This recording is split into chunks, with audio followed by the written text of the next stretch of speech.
essa questão das joias, né? E pensar, né, Lenira, que o Lula foi preso, o Moro fez aquela trapaceira toda com o Deltan Dallagnol, tentou se, né, eleger presidente, foi para a política, fez de tudo, só porque visitou um triplex, só porque visitou, ele só foi lá olhar.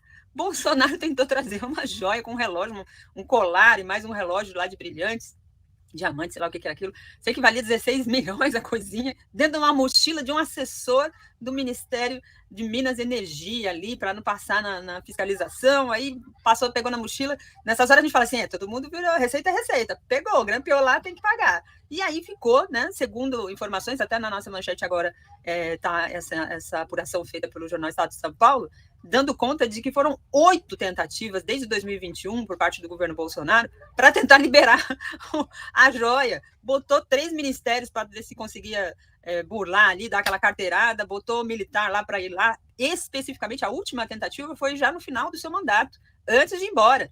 Mandou um ajudante de ordens lá na Receita, aqui em Guarulhos, né, lá na Receita, para tentar dar carteirada, dizendo, não, só vim aqui porque o presidente mandou vir aqui pegar o bendito colarzinho. Ele queria já viajar e levar com a Michelle o bendito colar. Dentre essas e tantas outras questões, vai se explicando cada vez mais, né, Heleneira, por que o Bolsonaro vazou antes de terminar o mandato, porque ele sabia que tinha muita encrenca, né?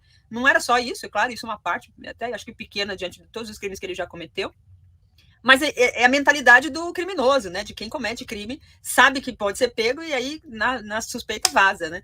É um enredo de cinema, né? Demonstra o espírito de gangster dessa família, né? Não à toa que a gente chama eles de família. Eles são gangsters, mas só que são gangsters de baixa qualidade. Algumas pessoas estavam perguntando, mas se ele ganhou, ele não pode trazer? Bom, vamos lá. Qualquer pessoa que entra no Brasil com um objeto que vale mais do que $1.000 precisa declarar esse objeto, seja lá o que for, e tem que pagar imposto, mesmo que seja ganho. E aí, isso aí chama contrabando. Quando você tenta passar burlando a fiscalização, sem contar que você tem um objeto, você faz, quando você entra no Brasil de volta, de qualquer viagem internacional, você tem um lugar que pergunta assim, você tem objetos a declarar? E tem 2 saídas diferentes, uma delas, quando você tem objetos de valor para declarar, você tem que preencher o formulário dizendo o que é, e a outra coisa é que a gente percebe, então tem crimes, e crimes comuns, né, e crimes comuns muito baixos, a gente pensar isso que falou, assim, imagina se fosse o Lula, né, que ganhasse um negócio desse, não declarasse. Segundo, objetos que presidentes da República ganham de presente de chefes de Estado, eles não são presentes pessoais, não são coisas que você leva para casa e fica para você. Você constrói um acervo, o Temer tem um acervo, o Fernando Henrique tem um acervo, o Lula tem um acervo de presentes que foram ganhos como chefe de Estado. E o Bolsonaro estava tentando burlar tudo isso. E tem um outro crime, né, que é o crime como é que se chama? De influência, né? De tráfico de influência, quando você tem uma autoridade e você tenta usar essa autoridade em desvio de função, porque a presidência da República não foi feita para você sonegar imposto, contrabandear mercadoria, burlar a Receita Federal. Então, quando você usa ministros e a presidência da República para isso, você está fazendo tráfico de influência. Então, são vários crimes envolvidos. Me impressiona, porque a gente, né, nós, pessoas normais, assalariados, a gente pensa 16 milhões, parece muito dinheiro.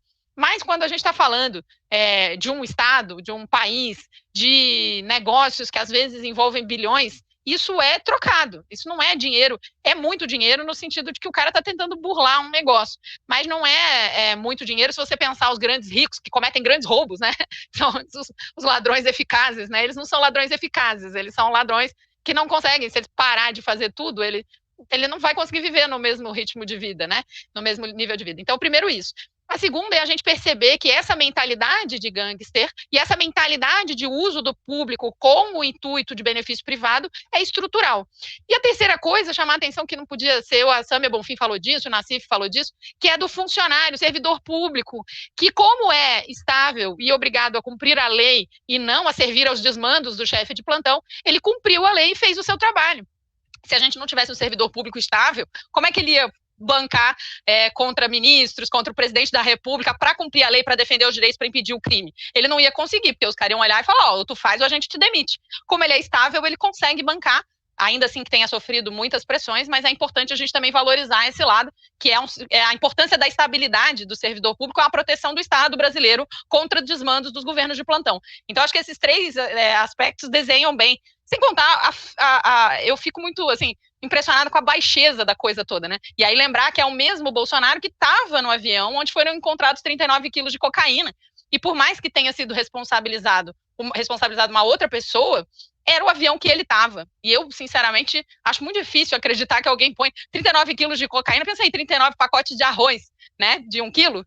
Onde é que você coloca assim que ninguém vê? Claro que dá, né? Que dá. Mas aí a gente fica pensando, que pessoa é essa, né, que fala tanto de ser temente a Deus, que fala tanto de honestidade, tanto de combater a corrupção e está envolvido com traficante, com contrabandista, com rachadinha, com toda a baixaria.